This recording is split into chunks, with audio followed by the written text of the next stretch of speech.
एक मकद्दी स्पाइडर अपना जाला बनाने उपयुक्त स्थान की तलाश में थी।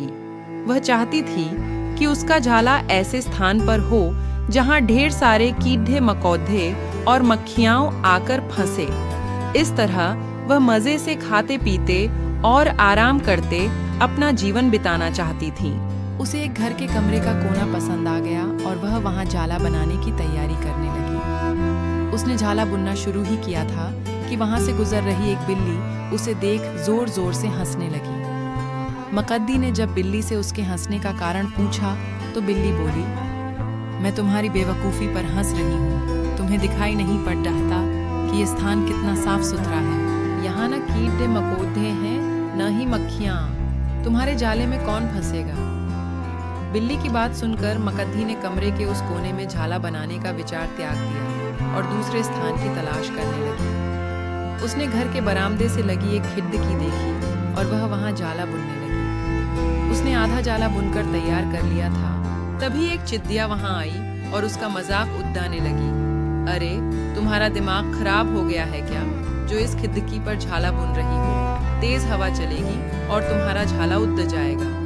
मकद्दी को चिड़िया की बात सही लगी। उसने तुरंत खिड़की पर झाला बुनना बंद किया और दूसरा स्थान ढूंढने लगी। ढूंढते ढूंढते उसकी नजर एक पुरानी अलमारी पर पड़ी थी। उस अलमारी का दरवाजा थोड़ा खुला हुआ था। वह वहां जाकर झाला बुनने लगी। तभी एक कॉकरोच वहां आया और उसे समझाइश देते हुए बोला, इस स्थान पर झाला बनाना व्यर्थ है। यह अलमारी बहुत पुरानी हो चुकी है। कुछ ही दिनों में इसे बेच दिया जाएगा।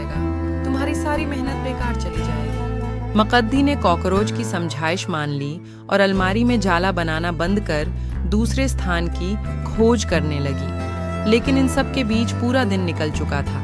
वह थक गई थी और भूख प्यास से उसका हाल बेहाल हो चुका था। अब उसमें इतनी हिम्मत नहीं रह गई थी कि वह जाला बना सके। थक हार कर वह एक स्थान पर बैठ गई। वहीं एक चींटी भी बैठी हुई थी। थकी हारी मकद्दी को देख चींटी बोली, मैं तुम्हें सुबह से देख रही हूँ।